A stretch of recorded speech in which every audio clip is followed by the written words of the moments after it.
Hello sa lahat po ng mga followers ng Christian TV, sa lahat po ng mga followers ng King Vlog Charity, at sa lahat po ng mga Charity King Vlog followers. Good morning sa inyo lahat po ng linggo. Sana po ay tayo po ay nakasimba na ngayon at manatili tayong masaya sa ating mga mahal sa buhay.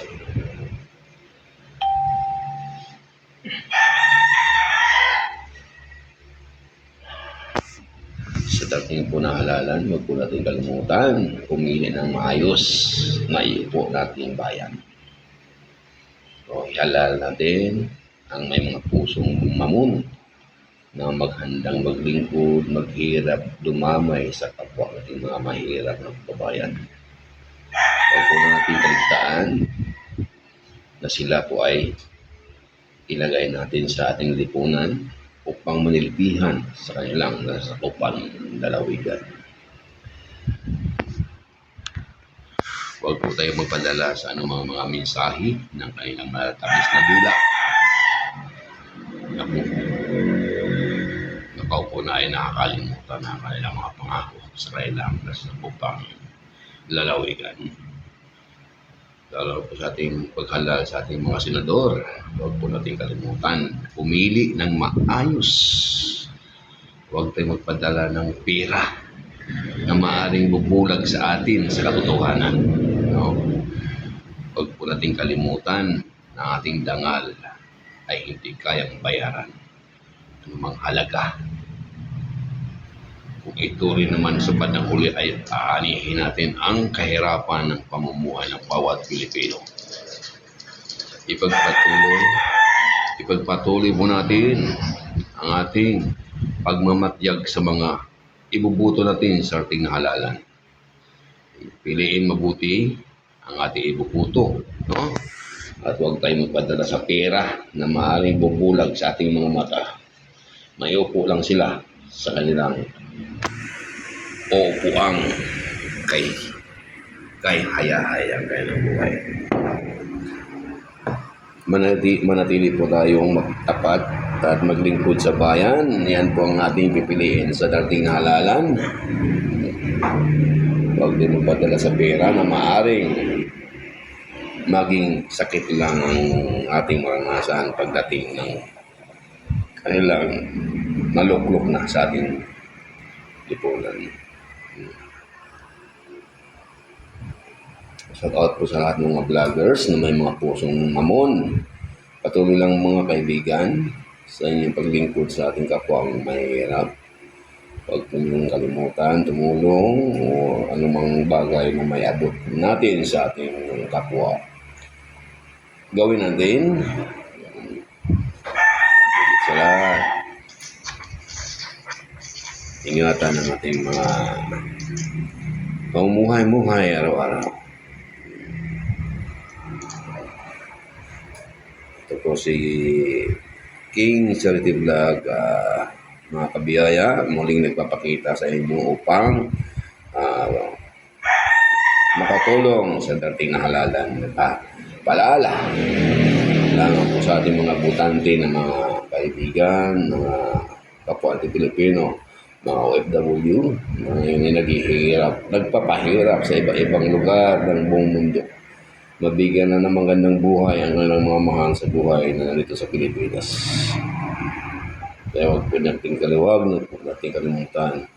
Iupo ang tamang tao sa ating bayan.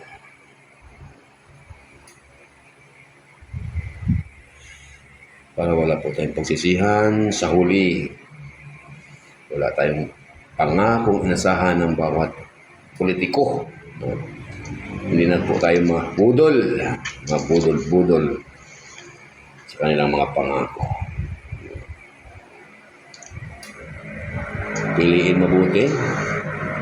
Huwag magpadala sa pera. Dahil ang pera ay nawawala lang. Okay. Kukunin lang din nila yan pag sila'y nakaupo na sa ating pamalaan. Ipagpatuloy po natin ang pagmatyag sa kanilang katauhan Kung sila ba ay tapat maglingkod para sa bayan. Shout out kay J. Guevara at sa mga Banatiros Brothers at sa buong DDS supporters, especially sa ating mahal na Pangulong Rodrigo Roa Duterte. Tatay Digong, kumusta? Ikaw ba'y nandito na sa Pilipinas?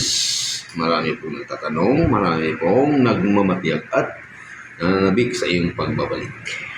Tatay Digong, ikaw ang aming dakilang ama na aming dagisnan na nakapagbabago ng bagya sa ating bansang Pilipinas. Huwag natin kalimutan iputo ang mga DDS senador, mga DDS congressman, mga DDS mayor.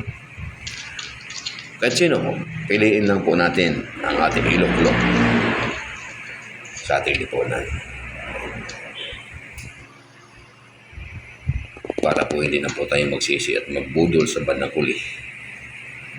Okay? Huwag po niyo kalimutan i-follow ang King Charity Vlog at sa ating Facebook page, Charity King Vlog. Ating lumang YouTube channel, Chris MTV. Patuloy pa rin naglilingkod sa ating kabiyayang mga mahirap na kababayan. Huwag po niyo kalimutan i-follow at i-subscribe, i-like at i-share ang ating mga video para po makatulong pa tayo sa mga taong mahirap, kapwa natin mahirap. Kahit mga kunting bagay-bagay lang po, maiparating natin sa kanila. Saan man sulok sa Pilipinas.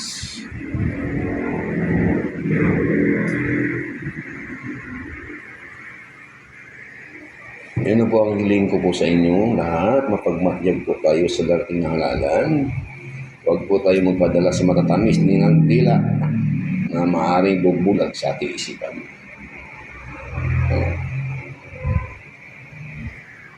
Sa muli po, Chris MTV at King Charity Vlog at sa ating Facebook page, Charity King Vlog. Thank you, mabuhay. Mabuhay ang lahat ng Pilipino. Saan man kayo sulok sa buong mundo, Luzon, Visayas at Mindanao at sa ating mga OFW na nagpapahirap sa iba-ibang lugar sa buong mundo para lang mabigyan at mapagpaaral ang anang mga mahal sa buhay ng mga anak na naiwan dito sa Pilipinas. Shout out po sa inyong mga single mom, mga single dad na talaga namang patuloy nagsisikap para lang mabigyan ng kaginawaan ng kanilang mahal sa buhay. Thank you. Don't forget to follow. Bye.